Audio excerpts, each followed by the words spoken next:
To make you feel at home, we have one speaker who's coming from elsewhere, but who has written on Brussels. Guy Dietrich, you can come on stage. So, good evening, ladies and gentlemen. Alok, thanks very much for the opportunity to be part of the Pachacha community. My name is Guy Dietrich, freelance journalist, writing for many publications, including Wallpaper. They produce these city guides, a small and discreet little guide. Does make you feel like a tourist. And the guides are really a carefully curated selection of the best contemporary venues in a city. Here are a selection of the guides. There's 80 titles now, including over 1.5 million of the titles have been sold. I've been lucky enough to do 4 guides: Prague, Munich, Frankfurt, and now Brussels, where I'm living. And I've just updated the Prague guide for its 2nd edition. The guide is divided into various chapters. A good place to start is the 24 hours chapter. This is the best of a city in the day. I take the tourists, or the reader rather, out of the tourist centre and down to Ixelles through a selection of venues, cultural and food and beverage, starting with breakfast at Gaudron, a little cafe on Place Brugmann, followed by a stroll to Xavier Hufken's art gallery, one of the best in town. Every exhibition here really is a tour de force, and it's well worth taking a stroll down there to have a look at what he's up to. Coming up in a second. I'm trying to speak slowly, I hope it's okay. Museum Van Buren. This is an Art Deco house, one of the finest examples of Art Deco architecture in the city. And the best thing about it really is that every time I've been down there, I'm pretty much the only person there. So you can have it on your own. Beautiful gardens as well, so well worth a look at this. By that time you'll be feeling need of refreshment, so I'm recommending Kif Kif. This is an Algerian-Israeli mix restaurant in the cafe by Ixelles Lakes. The best thing is the tea they pour, the mint tea. It's a little afternoon tea there, followed by dinner at Comme Chez Soi, one of the finest restaurants in town. Hotels, obviously travellers need to stay somewhere, so we give them a bit of background to the hotel, as well as recommending individual rooms. This little hotel, Café Pacific on Rue d'Ansart, only has 12 rooms. This is one I recommended. Actually has 13, but the owners are superstitious, so they didn't want to say they've got 13. Hotel Bloom, another hotel just on Botanic. Each room here is individually decorated with a different mural above the bed. And it's an unusual hotel for a Wallpaper City guide because it's got 300 rooms. Normally we wouldn't choose a hotel of this size, but again, each room here is very different. Urban life, you'll all enjoy this one: bars, clubs, nightclubs, restaurants, etc.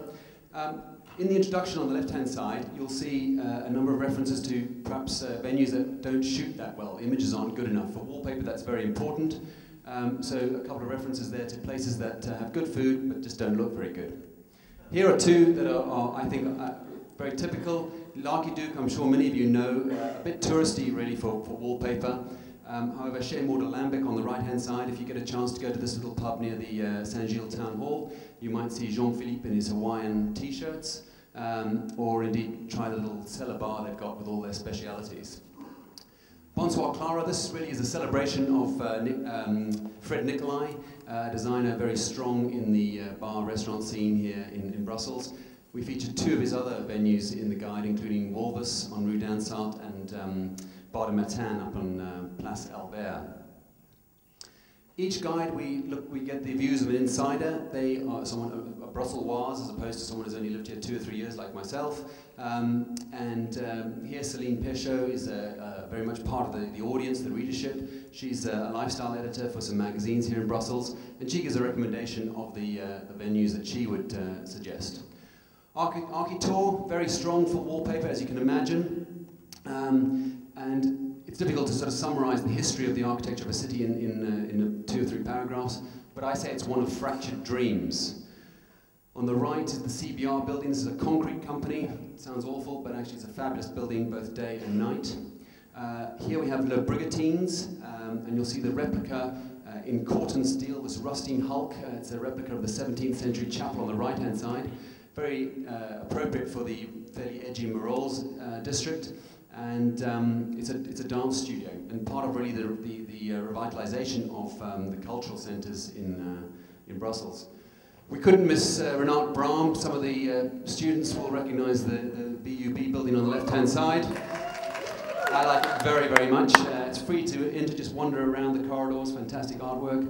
And on the right, we pick up some of the detailing from the Horta Museum, not to be missed. Shopping chapter, also very strong here in the wallpaper guides. We don't feature the Zara or the Louis Vuitton parts, or the large brands. It's really trying to pick up on small, little, unique boutiques. And a good example here is Net on Tres, just again on Rue d'Ansart in the city. Sports and spas, a couple of selections here. Stone Age is an indoor climbing centre out to the east of the city. We also pick up the architecture of the King Badouin Stadium, as well as Serendip Spa, one of the few independent spas outside of a hotel here in the city. Escapes, should the visitor be staying for a little bit longer and want to get away from the city, we choose a selection of venues over, say, 90 minutes, well, sorry, within 90 minutes of the city. And on the right here, I've chosen the Carbon Hotel at Genk, which also has a very nice spa, and the Liège-Guillemins station is well worth having a look at, the Santiago Calatrava venue. I've made a very subjective selection here. The landmarks is the first chapter we have, and you will all probably know many of the landmarks in the city. And I think the one I've missed is the Grand Place, much to my mother's dismay. She's not really the target audience, it must be said. A little bit old. I chose other landmarks here. Palais de Justice is a clear favourite. On the right, Flagey, which certainly helped me when I first came to the city. And that, in a very brief nutshell, is the Wallpaper City Guide from Brussels. I hope you enjoyed it. Thank you.